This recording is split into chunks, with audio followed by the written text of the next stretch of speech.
Olá, bom dia para você. Por fim, chegamos ao último capítulo do livro Grande Conflito e o último dia do ano bíblico. Quem foram os guerreiros que chegaram até o fim? Daqui uns dias nós veremos também aquela multidão que terá subido junto com o nosso Jesus quando ele voltar, que pela graça e poder de Deus vai acontecer logo. Estes serão também guerreiros que terão terminado de ler e estudar a Bíblia, de fazer todos os estudos, preparando o seu coração para as coisas grandiosas que o Senhor Deus ainda tem para fazer nessa terra. Durante esse tempo, queridos, nós levantamos bem alto a tocha da verdade. Agora chegou a hora de você fazer isso. A partir de amanhã você tem que continuar. Vai de novo fazer o ano bíblico. Corre lá no canal, estuda direitinho, começa desde o número 1. Se você não fez o ano bíblico junto conosco, faça. Se você fez, faça outra vez. Leia de novo a palavra de Deus junto com o espírito de profecia. O Senhor Deus nos deu um vislumbre este ano de tudo o que precisamos para compreender a verdade do plano da redenção. E nesses últimos dias, que coisa fantástica tem sido estudar como vão ser os últimos acontecimentos na Terra. Nós estudamos a história do mundo, mas agora, nesses últimos capítulos, nós estudamos o que ainda vai acontecer e agora o que vai acontecer depois do milênio. Pela graça e poder de Deus nós vamos estudar, só que não sem orar, sempre orando e pedindo a Deus que nos ajude. Eu vou orar com você. Vamos orar? Santo Deus e amado Pai, bendito seja o teu nome por nos ajudar a chegar até aqui. Senhor, a nossa caminhada ainda tem alguns passos, Senhor, para poder chegar até os teus braços. Nos ajude, Senhor, esteja conosco, o Senhor nunca vai nos deixar, eu sei disso. Abençoa-nos, ó Pai, ajuda-nos agora ao estudar esse último capítulo, que seja, Pai de amor, um impulso, que seja um espaço de mais alguns passos para nós entendermos as coisas que o Senhor gostaria que compreendêssemos. Em nome de Jesus, amém. O seu programa, A Tocha, está começando.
O capítulo de hoje vai falar sobre o final glorioso de triunfo que o Senhor Deus tem para nós.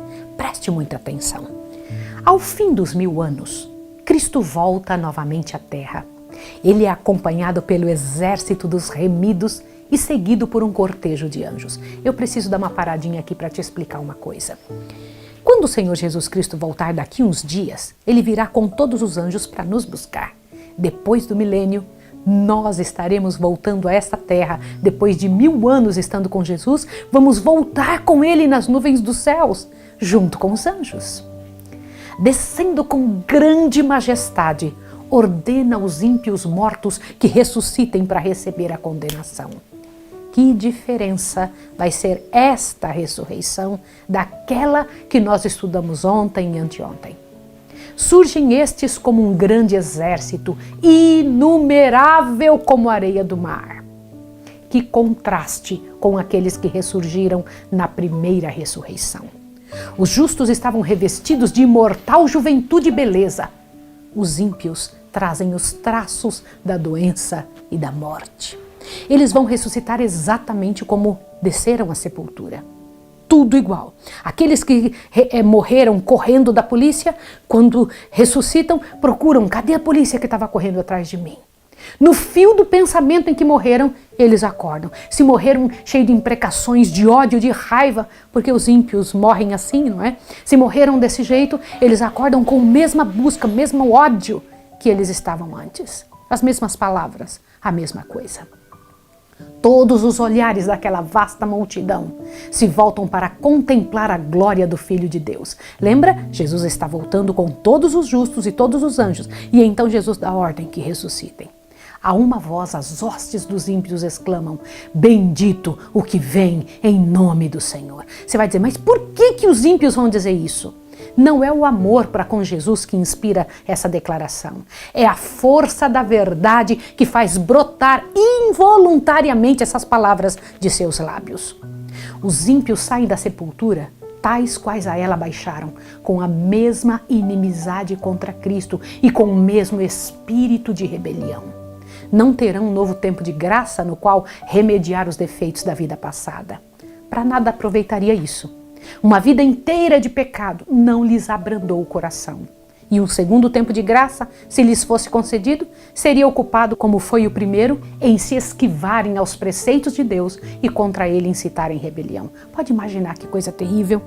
E o que eu tenho me levado a pensar não é somente que eles vão ressuscitar no mesmo fio de pensamento. Os que morreram doentes, acordam sofrendo, porque só Jesus pode dar vida. E eles acordam com vida só para ver aquele a que eles negaram.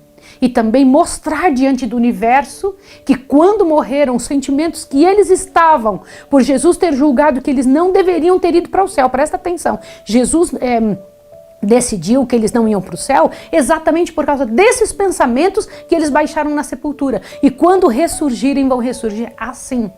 E é um detalhe que me faz pensar sobre a ressurreição dos justos. Os justos vão ressuscitar buscando o Salvador, porque morreram desta forma.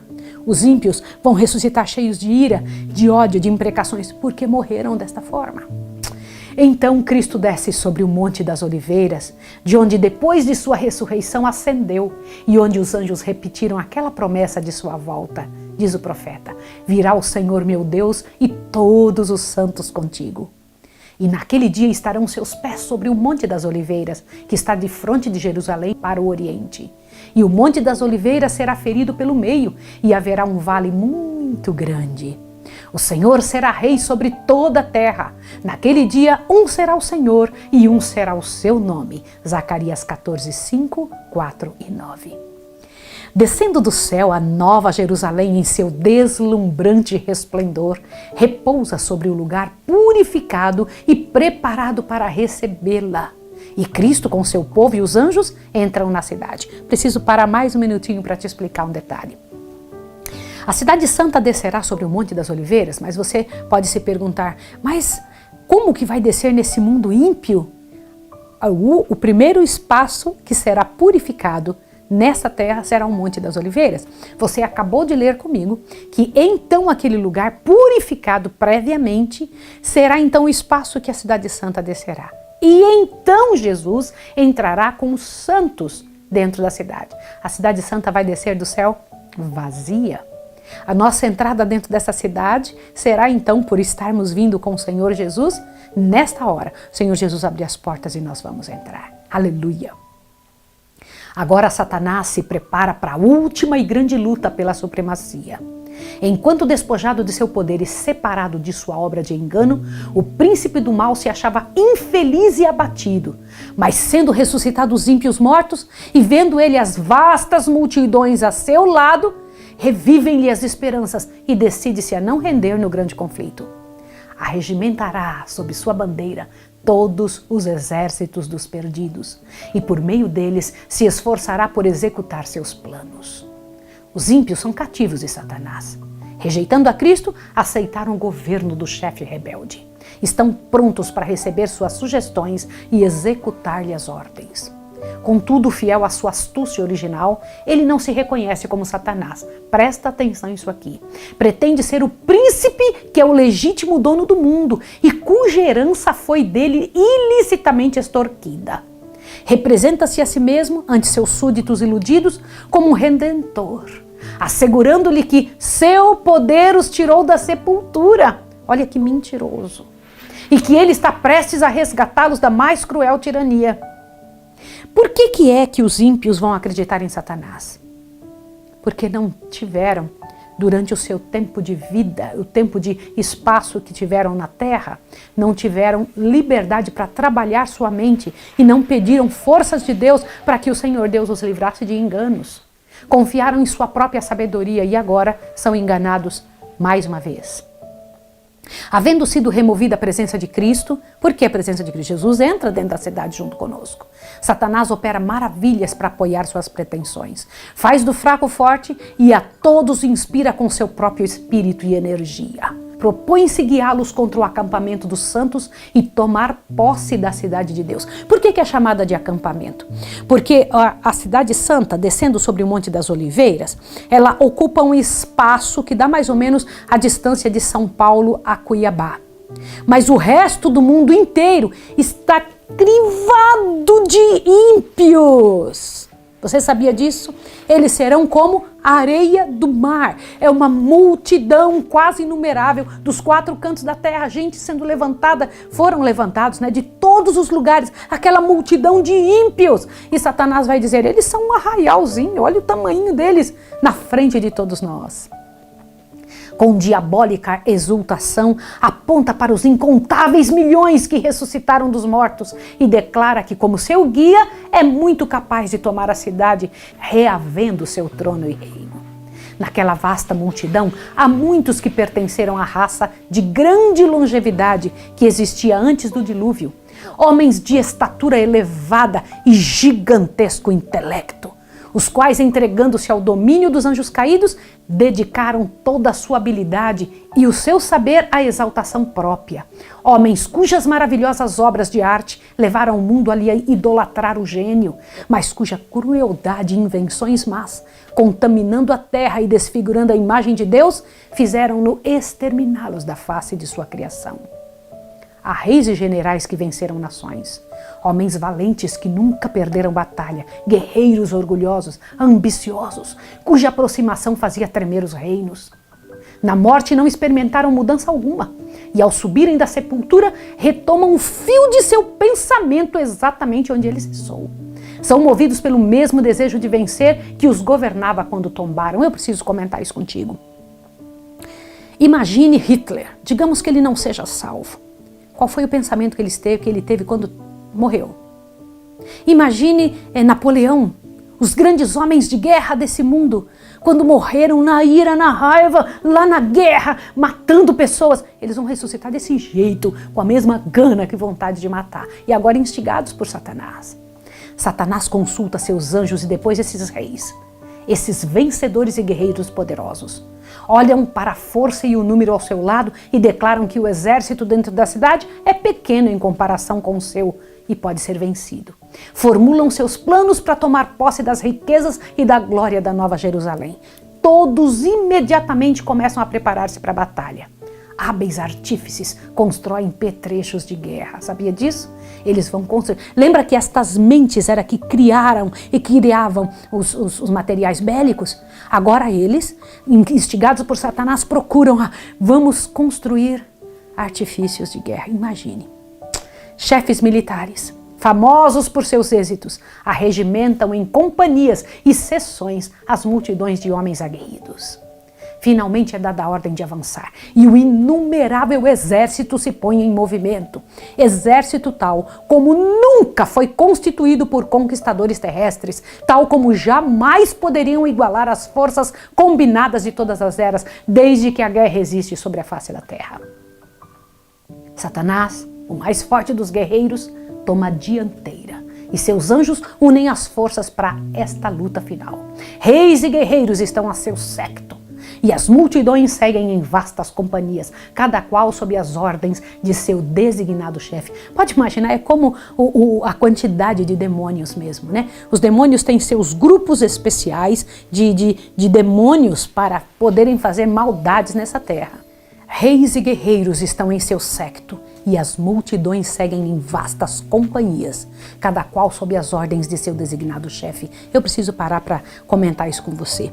Assim como Satanás agora no mundo tem seus demônios, cada um com pelotões separados de demônios para cada tipo de pecado, depois do milênio acontecerá o mesmo. Estes grandes chefes militares, eles terão ali suas companhias de gente, olha, exatamente como um exército, e é um exército do mal.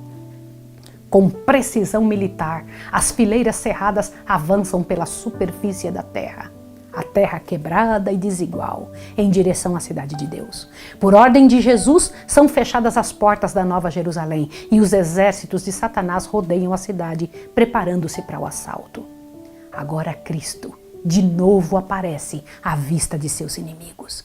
Muito acima da cidade, sobre um fundamento de ouro polido, está um trono alto e sublime. Sobre esse trono assenta-se o Filho de Deus e em redor dele estão súditos de seu reino.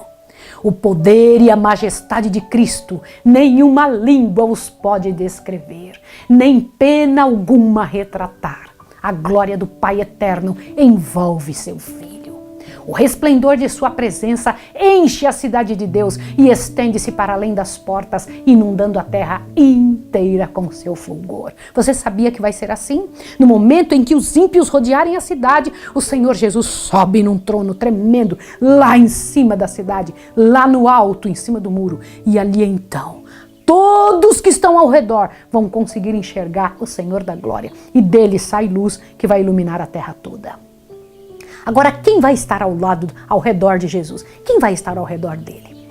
Mais próximo do trono estão aqueles que já foram zelosos na causa de Satanás, mas que, arrancados como tições de fogo, seguiram seu Salvador com devoção profunda e intensa.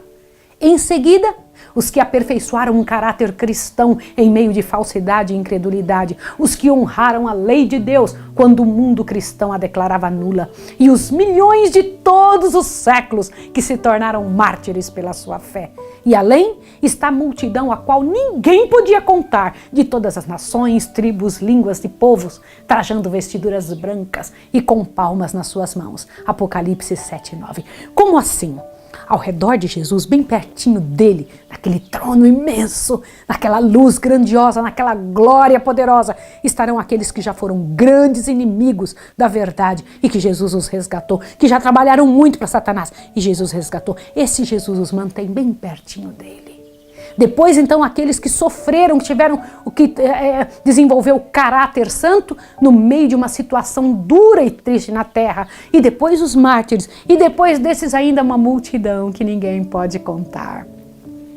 Nós estamos fazendo para vocês uma série chamada O Fim do Mundo. E agora, nesta série de 10 capítulos, que nós vamos estrear agora no início do próximo ano, nós estaremos explicando por que é que Jesus vai ter estes grupos separados e qual a atitude de cada um. Por que que essa multidão que ninguém pode contar vão estar ainda um pouquinho mais distante. Por quê? Você vai entender a razão destes grupos e destas ordens. Agora imagine a cena. Lá está toda essa gloriosa multidão ao redor de Jesus. Terminou a sua luta. A vitória está ganha. Correram no estádio e alcançaram o prêmio. O ramo de palmas em suas mãos é o símbolo do seu triunfo. As vestes brancas, um emblema da imaculada justiça de Cristo, a qual possuem agora. Os resgatados entoam um cântico de louvor repetidas vezes pelas abóbadas do céu. E diz assim: salvação ao nosso Deus que está sentado no trono e ao Cordeiro. E anjos e serafins unem sua voz em adoração. Tendo os remidos contemplado o poder e malignidade de Satanás, viram como nunca antes que poder algum a não ser o de Cristo poderia tê-los feitos vencedores. Em toda aquela resplandecente multidão, ninguém há que atribua a salvação a si mesmo, como se houvesse prevalecido pelo próprio poder e bondade. Nada se diz do que fizeram ou sofreram. Antes, o motivo de cada cântico, a nota fundamental de toda antífona é salvação ao nosso Deus e ao Cordeiro. Na presença dos habitantes da terra e do céu, eles todos reunidos, é efetuada a coroação final do Filho de Deus. E agora, investido de majestade e poder supremos, o Rei dos Reis pronuncia a sentença sobre os rebeldes contra o seu governo e executa justiça sobre aqueles que transgrediram sua lei e oprimiram seu povo. Diz o profeta de Deus: vi um grande trono branco e o que estava sentado sobre ele, de cuja presença fugiu a terra e o céu, e não se achou lugar para eles. E vi os mortos, grandes e pequenos, que estavam diante do trono, e abriram-se os livros, e abriu-se outro livro que é o da vida, e os mortos foram julgados pelas coisas que estavam escritas nos livros, segundo as suas obras. Apocalipse 20, 11 e 12. Agora você vai entender a que se aplica essa passagem que acabamos de ler. Esta passagem se aplica a que tempo, a que momento, quando é que é proferido esse julgamento? Olha só. Logo que se abrem os livros de registro e o olhar de Jesus incide sobre os ímpios, eles se tornam cônscios de todo o pecado cometido. Veem exatamente onde seus pés se desviaram do caminho da pureza e da santidade, precisamente até onde o orgulho e a rebelião os levaram na violação da lei de Deus. As sedutoras tentações que incentivaram na condescendência com o pecado, as bênçãos pervertidas, os mensageiros de Deus que foram desprezados, as advertências rejeitadas, as ondas de misericórdia rebatidas pelo coração obstinado e impenitente, tudo aparece como que escrito com letras de fogo. Pode imaginar, isso é como se fosse colocado na frente deles, irmãos queridos, como se fosse colocado na frente de todos os ímpios, uma grande plataforma, um filme, uma tela, onde eles conseguem enxergar o que fizeram. Eles perceberam tudo, agora fica claro para eles que Satanás distrai o ser humano para que não perceba quem ele é, mantém a pessoa no orgulho, mantém a pessoa dura. Mas nessa hora, toda pessoa vai enxergar por si mesmo o que fez. Por sobre o trono se revela a cruz. E semelhante a uma vista panorâmica, aparecem as cenas de tentação e queda de Adão. Nós vamos enxergar isso, como uma vista panorâmica. Todos os salvos, todos os ímpios vão conseguir enxergar nessa hora. E os passos sucessivos no grande plano para redimir os homens.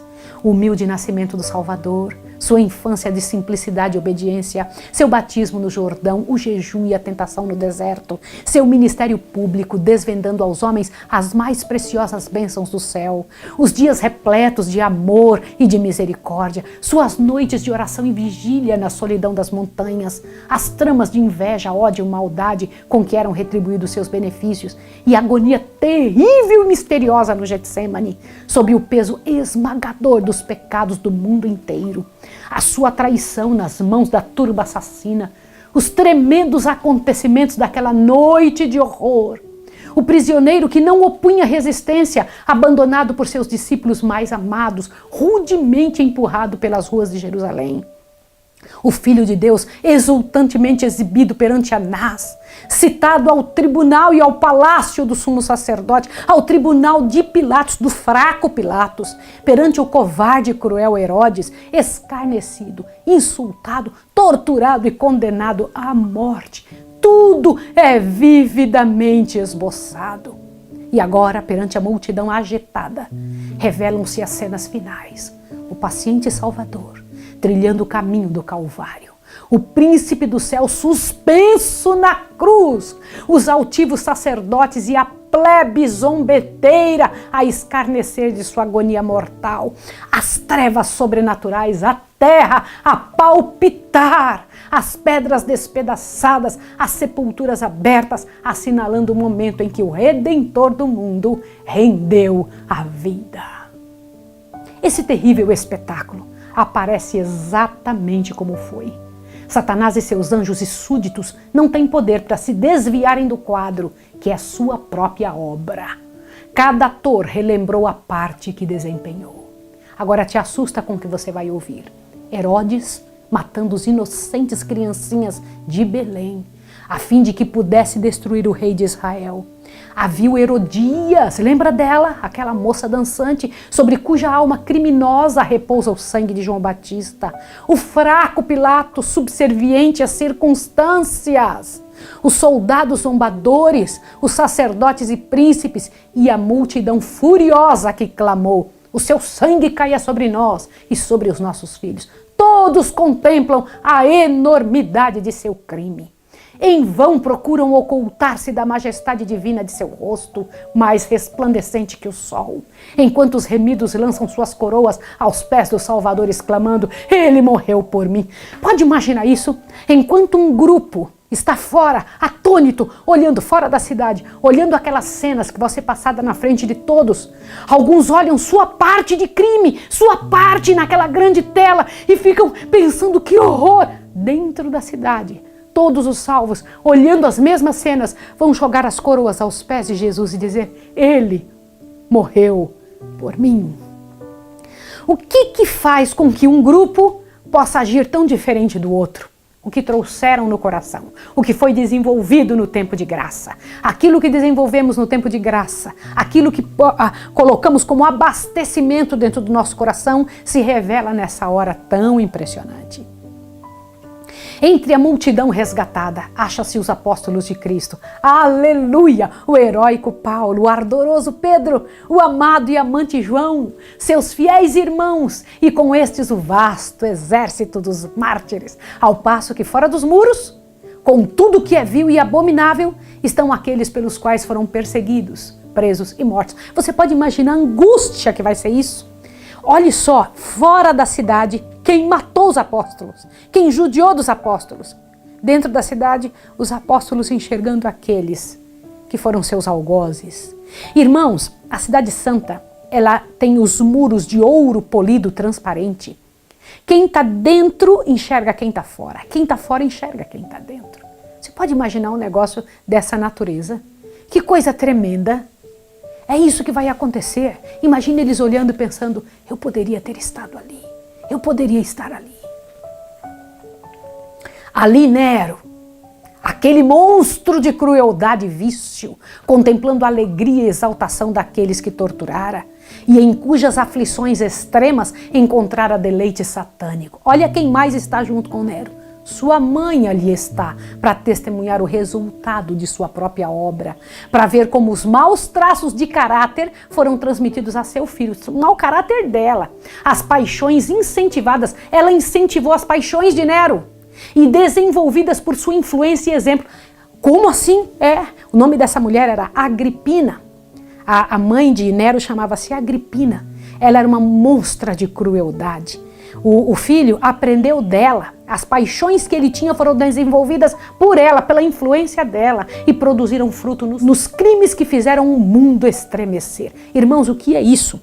Toda mãe tem essa responsabilidade, todo pai tem essa responsabilidade e oportunidade na mão de desenvolver no filho que lhe é confiado os bons traços de caráter ou as misérias, ou passar para eles os seus próprios defeitos. Essa é a realidade. E nós devemos pensar isso enquanto em vida. Se estamos fazendo o nosso trabalho com aquilo que Deus confiou em nossas mãos, ou se estamos simplesmente passando para eles se tornarem de novo, novamente, aquela miséria que já somos. Pode imaginar uma situação dessa?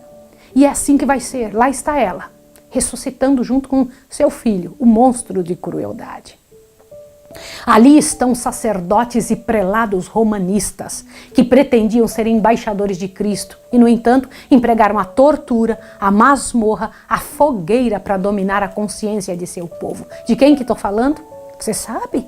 Os romanistas fizeram isso durante a Idade Média toda. E ali eles vão ressuscitar para ver aquelas pessoas que eles judiaram. Ali estão os orgulhosos pontífices que se exaltaram acima de Deus e pretenderam mudar a lei do Altíssimo.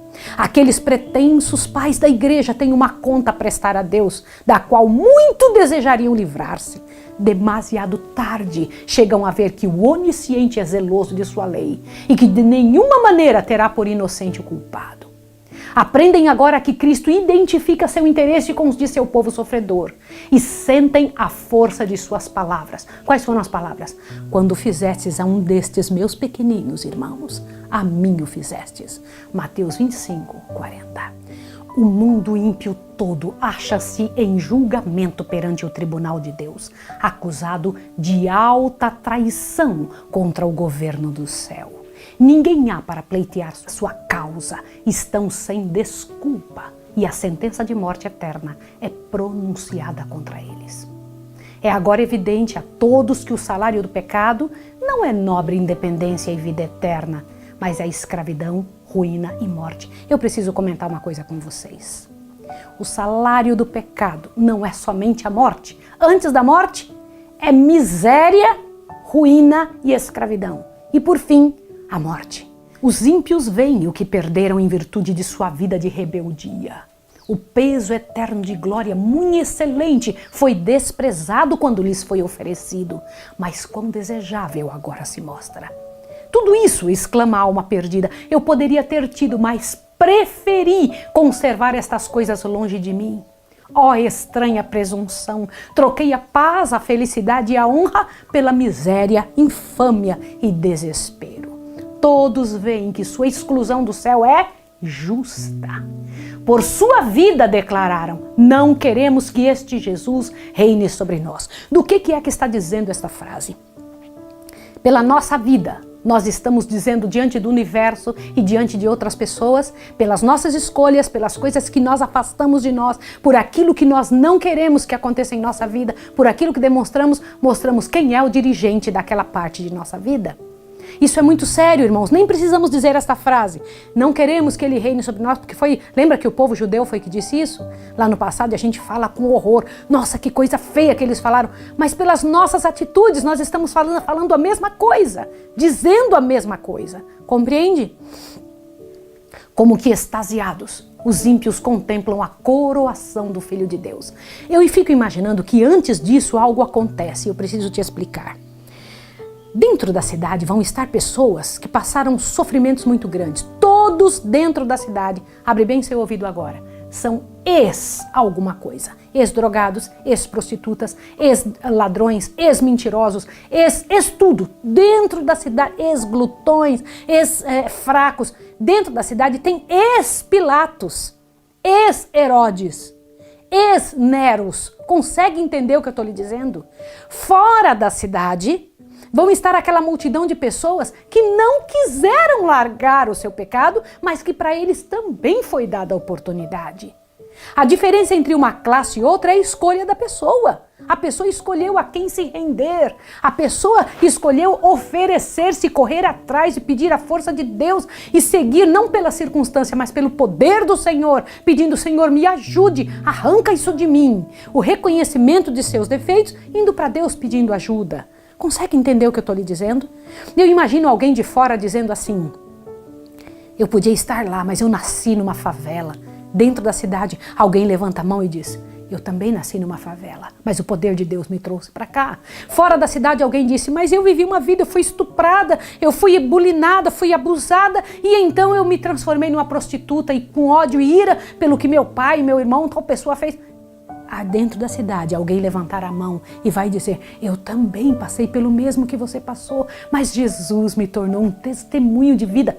Irmãos, para cada pecado fora da cidade, Deus terá uma prova dentro da cidade que ninguém precisaria ou precisará estar fora, estar em pecado por causa do que lhe aconteceu. Consegue entender o que eu estou lhe dizendo? Isso é muito sério. Então, irmãos, diante de toda a multidão vai ser feita a coroação do Filho de Deus. Vem em suas mãos as tábuas da lei divina, os estatutos que desprezaram e transgrediram. Testemunham o irromper de admiração, transportes e adoração por parte dos salvos. E ao propagar-se a onda de melodia sobre as multidões, fora da cidade, todos a uma exclamam, grandes e maravilhosas são as tuas obras, Senhor Deus Todo-Poderoso. Justos e verdadeiros são os teus caminhos, ó Rei dos Santos. Apocalipse 15:3. E prostrando-se, adoram o príncipe da vida. Peraí. Quem que vai se prostrar? Todos de dentro da cidade, todos de fora da cidade, inclusive Satanás. Como assim? É isso mesmo que eu estou lhe dizendo. Quando ele enxergar, quando os demônios, todos os seres enxergarem a coroação de Jesus, a majestade é tão grande, a clareza de que estão errados, a clareza de dentro da cidade daqueles que estão ali só por causa de Jesus, é tanta admiração que eles caem no chão ajoelhados e da sua boca brota essa linguagem que você acabou de ler. É a força da verdade que os faz dizer estas palavras. Satanás parece paralisado ao contemplar a glória e a majestade de Cristo. Aquele que for um querubim cobridor, lembra-se de onde caiu. Nesse momento, na cabeça de Satanás vai estar passando estas cenas e lembrando de quem ele foi. Deixa eu te mostrar como é que vai ser isso. Olhe bem, olha só. Ele, um serafim resplandecente, filho da alva, quão mudado, quão degradado agora. Do conselho onde tantas honras recebera, está para sempre excluído. Vê que agora um outro se encontra perto do Pai, velando sua glória. Viu ser colocada a coroa sobre a cabeça de Cristo por um anjo de elevada estatura e presença majestosa, e sabe que a exaltada posição deste anjo poderia ter sido a sua. A memória recorda o lar de sua inocência e pureza, a paz e contentamento que eram seus até haver condescendido em murmurar contra Deus e ter inveja de Cristo. Suas acusações, sua rebelião, seus enganos para ganhar a simpatia e apoio dos anjos, sua obstinada persistência em não fazer esforços a fim de reabilitar-se quando Deus lhe teria concedido perdão. O que? É isso mesmo. Jesus teria concedido perdão para Satanás. Isso mesmo que eu estou lhe dizendo. Mas não existe perdão sem sangue, sem morte de alguém. Quem teria morrido por Lúcifer se ele tivesse se arrependido? É isso mesmo que você está ouvindo. Que coisa tremenda. Tudo isso se apresenta diante de Satanás ao vivo. Revê sua obra entre os homens e seus resultados, a inimizade do homem para com seu semelhante, a terrível destruição de vidas, o surgimento e queda dos reinos, a ruína de tronos, a longa sucessão de tumultos, conflitos e revoluções. Ele estava ali, era ele que instigava isso. Recorda-se de seus constantes esforços para se opor à obra de Cristo e para rebaixar cada vez mais o homem. Vê que suas tramas infernais foram impotentes para destruir os que depositaram confiança em Jesus. Olhando Satanás para o seu reino, quem é o reino dele? Aqueles que estão ao redor, né? Os frutos de sua luta, vê apenas fracasso e ruína. Levar as multidões a crer que a cidade de Deus seria fácil presa, mas sabe que isso é falso. Reiteradas vezes, no transcurso do grande conflito, foi ele derrotado e obrigado a capitular. Conhece muito bem o poder e a majestade do Eterno. Aí você pode me perguntar, mas Maísa, por que Satanás não muda? Porque as pessoas, olhe bem, Satanás e seus anjos chegaram num ponto que não tem como voltar atrás, assim como as pessoas. As pessoas chegam num ponto que não tem como voltar atrás. Não é o caso de alguém que está vivo agora. É o caso das pessoas condenadas. Ouça o que eu estou lhe falando. Isso é muito sério. Pessoas que já foram tão longe, tão longe, tão longe na miséria, que elas envolveram-se num caráter tão ruim, tão ruim, tão ruim, tão ruim. E chegou a esse ponto. Essa é a situação de todos depois do milênio. Por isso que morreram sem Deus. Por isso que elas não irão para o céu. Isso é muito sério. Isso pode ser evitado? Sim! Qualquer pessoa que está viva pode correr para Deus agora e dizer, Senhor, me ajude. Isso é muito sério. O objetivo do grande rebelde foi sempre justificar-se e provar ser o governo divino responsável pela rebelião. Olha, cuidado com a justificação. A esse fim aplicou todo o poder de seu pungente intelecto. Trabalhou deliberada e sistematicamente e com maravilhoso êxito, levando vastas multidões a aceitar seu modo de ver quanto ao grande conflito que há tanto tempo se vem desenvolvendo. Durante milhares de anos, este chefe conspirador tem apresentado a falsidade em lugar da verdade. Mas agora chegado é o tempo em que a rebelião deve ser finalmente derrotada e descobertos a história e caráter de Satanás. Em seu último e grande esforço para destronar a Cristo, destruir seu povo e tomar posse da cidade de Deus, o arqui-enganador foi completamente desmascarado. Os que a ele se uniram, veem o fracasso completo de sua causa. Que coisa terrível! Uma atitude de alguém, uma atitude de uma vida, dando a sua vida por um fracasso. Os seguidores de Cristo e os anjos leais contemplam a extensão total de suas maquinações contra o governo de Deus. É ele objeto agora de aversão universal. Satanás vê que sua rebelião voluntária o inabilitou para o céu. O que é rebelião voluntária? Ele não tinha nenhuma razão para essa atitude. Ele adestrou suas faculdades para guerrear contra Deus, contra a pureza, contra a paz e a harmonia no céu. Você quer saber de uma coisa? A pureza, a paz e a harmonia do céu iriam ser uma suprema tortura para ele. Se ele fosse para o céu, vivendo ali, ou qualquer ímpio, seria uma miséria viver lá. Ele não ia suportar. Suas acusações contra a misericórdia e justiça de Deus silenciaram agora. A exprobação que se esforçou por lançar sobre Jeová repousa inteiramente sobre ele. E agora Satanás se curva e confessa a justiça de sua sentença. Satanás vai se curvar e reconhecer que ele estava errado. Irmãos, se todos vão se ajoelhar na frente de Deus e reconhecer que estão errados, se todos vão ter que dizer, justo tu és, Senhor, por que não dizer agora? Não é mais inteligente aceitar isso agora do que depois do milênio, se todos terão que aceitar? Por mais que a pessoa diga assim, eu sou ateu, eu não quero fazer isso. Irmãos, todos terão que aceitar que Deus era que tinha razão. Todos. E a linguagem, olha que tremendo esse texto. A linguagem do texto bíblico diz: quem te não temerá, ó Senhor, e não magnificará o teu nome? Porque só tu és santo. Por isso todas as nações virão e se prostrarão diante de ti, porque os teus juízos são manifestos. Apocalipse 15:4. Todas as questões sobre a verdade e o erro no prolongado conflito foram agora esclarecidas. Os resultados da rebelião, os frutos de se porem de parte os estatutos divinos, foram patenteados à vista de todos os seres criados. Os resultados do governo de Satanás, em contraste com o de Deus, foram apresentados a todo o universo. As próprias obras de Satanás o condenaram. A sabedoria de Deus, sua justiça e bondade acham-se plenamente reivindicadas.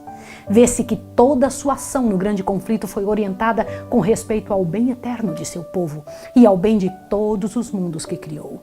Todas as tuas obras te louvarão, ó Senhor, e os teus santos te bendirão. Salmo 145:10. A história do pecado permanecerá por toda a eternidade como testemunha de que a existência da lei de Deus se acha ligada à felicidade de todos os seres por ele criados. À vista de todos os fatos do grande conflito, o universo inteiro, tanto os que são fiéis como os rebeldes, de comum acordo declararão: justos e verdadeiros são os teus caminhos, ó Rei dos Santos. Perante o universo foi apresentado claramente o grande sacrifício feito pelo Pai e o Filho em prol do homem. É chegada a hora em que Cristo ocupa a sua devida posição, sendo glorificado acima dos principados e potestades e sobre todo nome que se nomeia. Foi pela alegria que lhe estava proposta, a fim de poder trazer muitos filhos à glória, que ele suportou a cruz e desprezou a ignomínia. E por inconcebivelmente grande que tivesse sido a tristeza e a ignomínia, todavia maiores são a alegria e a glória. Ele olha para os remidos, renovados em sua própria imagem, trazendo cada coração a impressão perfeita do divino, refletindo cada rosto à semelhança de seu rei. Imagina que vista deve ser para Jesus enxergar isso. Contempla neles o resultado das fadigas de sua alma e fica satisfeito. Então, com voz que atinge as multidões congregadas dos justos e ímpios, declara: eis a aquisição do meu sangue. Por estes sofri, por estes morri, a fim de que pudessem morar em minha presença pelas eras eternas. E sobe o cântico de louvor dos que estão vestidos de branco em redor do trono, dizendo: digno é o Cordeiro que foi morto de receber o poder, e riqueza, e sabedoria, e força, e honra, e glória, e ações de graças. Apocalipse 5:12. Irmãos queridos, vocês tinham que estar dizendo isso junto comigo agora, porque isso é um treino. Você vai ter que dizer isso diante do Deus do universo. Pode imaginar que coisa grandiosa?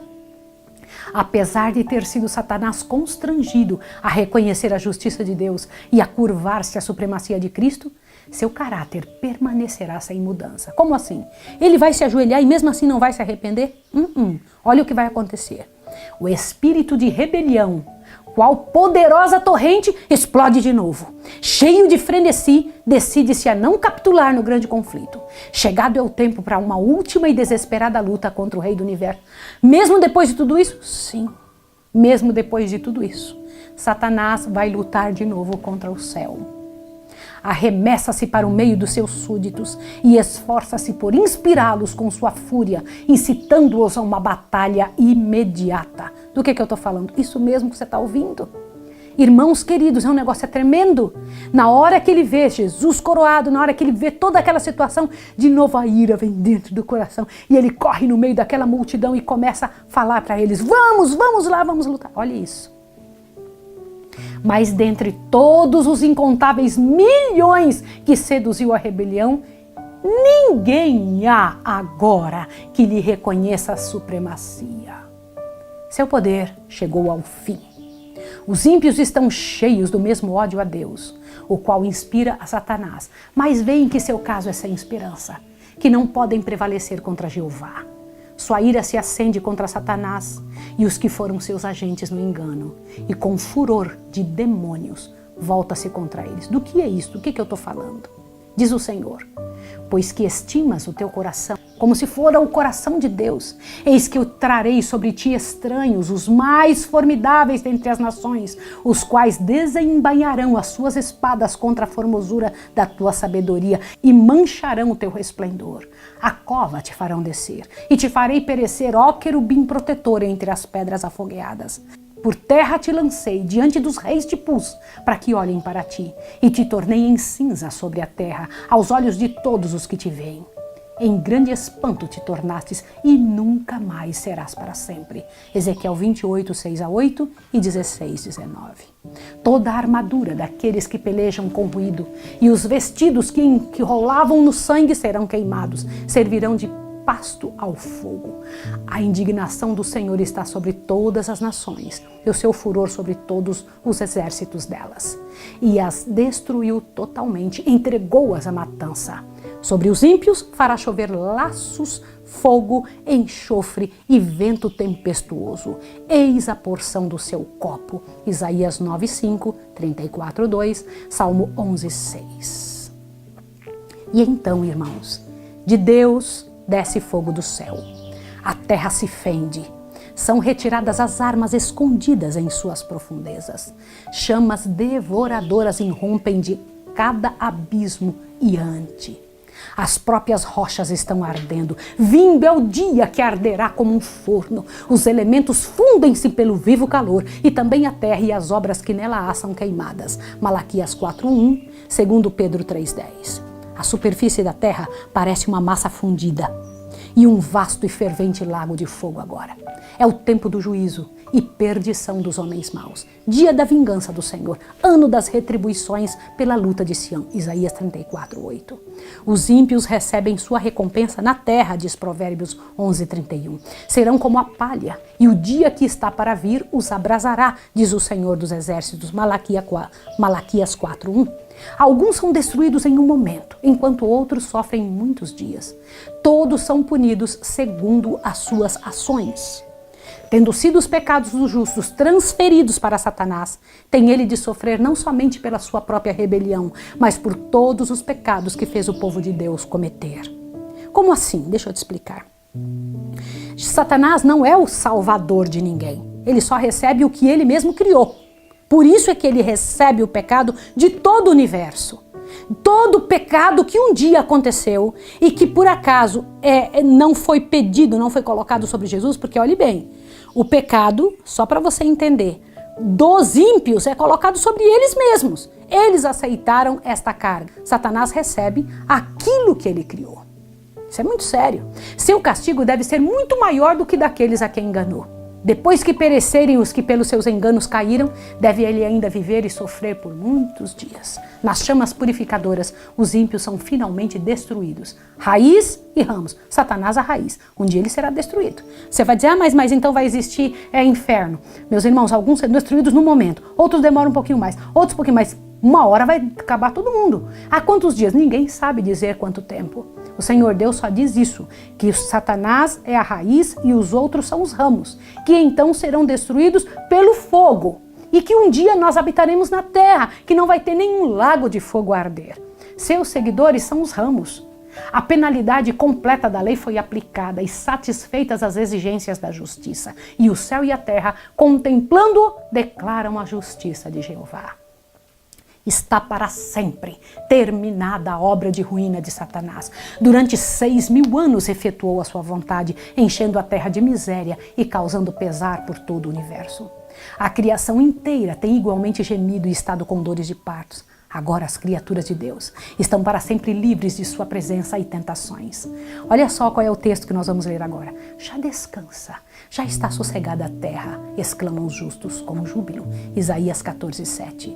E uma aclamação de louvor e triunfo sobe de todo o universo fiel, dizendo: a voz de uma grande multidão, como a voz de muitas águas, e a voz de fortes trovões é ouvida dizendo: aleluia, pois já reina o Senhor Deus onipotente. Apocalipse 19, verso 6. Enquanto a terra está envolta nos fogos da destruição, os justos habitam em segurança dentro da santa cidade. Sobre os que tiveram parte na primeira ressurreição, a segunda morte não tem poder. O que é a segunda morte? Esta, depois do milênio. Esta é a segunda morte. Lembra que alguns vão ressuscitar quando Jesus voltar? Lembra disso? Os grandes que traspassaram ele, os que judiaram ele, vão só para ver aquele que eles desprezaram. Olhe bem, então eles já tinham morrido uma vez, vão ter que acordar ali e depois do milênio acorda, vê Jesus em todo o seu poder e recebem a pena do que fizeram e morrem de novo. Mas a maior parte dos seres humanos mortos já terão morrido uma vez, terão que morrer a segunda vez. É a segunda ressurreição. Ao mesmo tempo em que Deus é para os ímpios um fogo consumidor, é para seu povo tanto o sol como o escudo. Apocalipse 20, verso 6 e Salmos 84, 11. Agora encha seu coração. Vi um novo céu e uma nova terra, porque já o primeiro céu e a primeira terra passaram. Apocalipse 21, 1. E o fogo que consome os ímpios purifica a terra. Todo vestígio de maldição é removido. Nenhum inferno a arder eternamente conservará perante os resgatados as terríveis consequências do pecado. Apenas uma lembrança permanece. O nosso Redentor sempre levará os sinais de sua crucifixão. Em sua fronte ferida e em seu lado e em suas mãos e pés estão os únicos vestígios da obra cruel que o pecado efetuou. Diz o profeta contemplando Cristo em sua glória. Raios brilhantes saíam de sua mão e ali estava o esconderijo de sua força. Abacuque 3:4. Suas mãos, seu lado ferido, de onde fluem as correntes carmesim, que reconciliou o homem com Deus, ali está a glória do Salvador, ali está o esconderijo da sua força. Poderoso para salvar, mediante o sacrifício da redenção, foi ele, portanto, forte para executar justiça sobre aqueles que desprezaram a misericórdia de Deus. E os sinais de sua humilhação são a sua mais elevada honra. Através das eras intérminas, os ferimentos do Calvário lhe proclamarão louvor e declararão o seu poder. E a ti, ó torre do rebanho, monte da filha de Sião, a ti virá, sim, a ti virá o primeiro domínio. Miqueias 4:8. Chegado é o tempo para o qual os santos homens têm olhado com anseio, desde que a espada inflamada vedou o Éden ao primeiro par.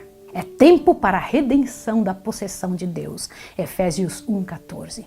A terra, dada originalmente ao homem como seu reino, traída por ele às mãos de Satanás, e tanto tempo retida pelo poderoso adversário, foi recuperada pelo grande plano da redenção. Tudo que se perdera pelo pecado foi agora trazido à tona. Eu preciso ler esse pedaço para você. Eu quero fazer questão de ler esse pedacinho para você. Olhe bem, olhe isso agora que você vai ouvir no livro Grande Conflito, que é o livro que temos lido, né? Não é somente a Bíblia, temos lido no livro Grande Conflito. Veja só essa parte. Observe agora, observe essa parte grandiosa. A terra, dada originalmente ao homem como seu reino, traída por ele às mãos de Satanás e tanto tempo retida pelo poderoso adversário, foi recuperada pelo plano da redenção. Aleluia! Tudo que se perdera pelo pecado foi restaurado. Assim diz o Senhor que formou a terra e a fez. Ele a estabeleceu. Não a criou vazia, mas a formou para que fosse habitada. Isaías 45:18. O propósito original de Deus na criação da terra se cumpre. quando ela é feita a eterna morada dos remidos.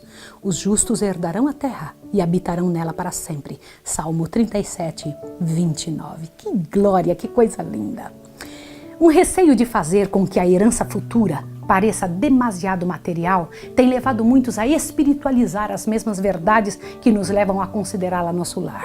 Cristo afirmou a seus discípulos haver ido preparar moradas para eles na casa de seu Pai. Os que aceitam os ensinos da palavra de Deus não serão totalmente ignorantes com respeito à morada celestial. E contudo, as coisas que o olho não viu, o ouvido não ouviu, não subiram ao coração do homem, são as que Deus preparou para aqueles que o amam. 1 Coríntios 2:9. A linguagem humana não é adequada para descrever a recompensa dos justos. Será conhecida apenas dos que a contemplarem. Nenhum espírito finito pode compreender a glória do paraíso de Deus. Na Bíblia, a herança dos salvos é chamada de um país. Lembra disso? É um país. Hebreus 11, 14 a 16. Ali o pastor celestial conduz seus rebanhos às fontes de águas vivas. A árvore da vida produz seu fruto de mês em mês. E as folhas da árvore são para a saúde das nações.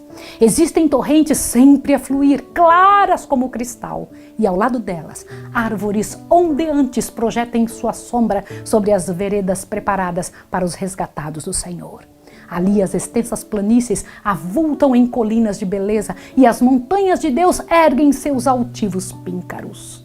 Nessas pacíficas planícies, ao lado daquelas correntes vivas, o povo de Deus, durante tanto tempo peregrino e errante, encontrará um lar.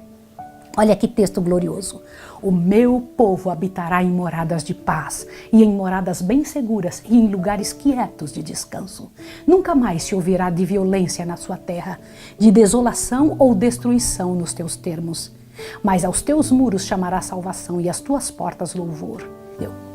Edificarão casas e as habitarão, e plantarão vinhas e comerão seu fruto. Não edificarão para que outros habitem, nem plantarão para que outros comam. Os meus eleitos gozarão nas obras de suas mãos. Isaías 32, 18, 60, 18, 65, 21 e 22. Ali, o deserto e os lugares secos se alegrarão disto, e o ermo exultará e florescerá como a rosa. Em lugar do espinheiro, crescerá a faia. Em lugar da sarça, crescerá a murta. Isaías 35:1, 55:13. E morará o lobo com o cordeiro, e o leopardo com o cabrito se deitará, e um menino pequeno os guiará. Não se fará mal, nem dano algum em todo o monte da minha santidade, diz o Senhor. Isaías 11, 6 e 9. A dor não pode existir na atmosfera do céu. Ali não mais haverá lágrimas, cortejos fúnebres, manifestações de pesar. Não haverá mais morte, nem pranto, nem clamor, porque já as primeiras coisas são passadas. Apocalipse 21:4. E morador nenhum dirá, enfermo estou, porque o povo que habitar nela será absolvido da sua iniquidade. Isaías 33:24. Ali está a Nova Jerusalém, a metrópole da nova terra glorificada, como uma coroa de glória nas mãos do Senhor e um diadema real na mão de seu Deus. Isaías 62:3. Sua luz era semelhante a uma pedra preciosíssima, como a pedra de jaspe, como cristal resplandecente. As nações andarão à sua luz, e os reis da terra trarão para ela a glória de sua honra. Apocalipse 21, 11 e 24. Diz o Senhor, folgarei em Jerusalém, exultarei no meu povo. Isaías 65:19. Eis aqui o tabernáculo de Deus com os homens, pois com eles habitará, e eles serão seu povo, e o mesmo Deus estará com eles e será o seu Deus. Apocalipse 21:3. Na cidade de Deus não haverá noite. Ninguém necessitará ou desejará repouso. Não haverá cansaço em fazer a vontade de Deus e oferecer louvores ao seu nome. Sempre sentiremos a frescura da manhã. Sempre estaremos longe de seu termo. Não necessitarão de lâmpada, nem da luz do sol, porque o Senhor Deus os alumia. Apocalipse 22:5. A luz do sol será sobrepujada por um brilho que não é ofuscada, e contudo suplanta incomensuravelmente o fulgor de nosso sol ao meio-dia. A glória de Deus e do Cordeiro inunda a santa cidade com luz imperecível. Os remidos andam na glória de um dia perpétuo, independente do sol. Nela não vi templo, porque o seu templo é o Senhor Todo-Poderoso e o Cordeiro. Apocalipse 21, 22. O povo de Deus tem o privilégio de entreter franca comunhão com o Pai e com o Filho. Louvado seja Deus! Agora vemos por espelho em enigma, 1 Coríntios 13, 12. Contemplamos a imagem de Deus refletida como que em espelho nas obras da natureza e em seu trato com os homens. Mas então o conheceremos face a face, sem um véu obscurecedor de permeio. Estaremos em sua presença e contemplaremos a glória de seu rosto. Ali os remidos conhecerão como são conhecidos.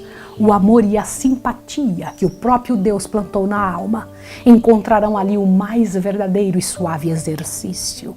A comunhão pura com os seres santos, a vida social harmoniosa com os bem-aventurados anjos e com os fiéis de todos os tempos que lavaram suas vestes e as branquearam no sangue do Cordeiro.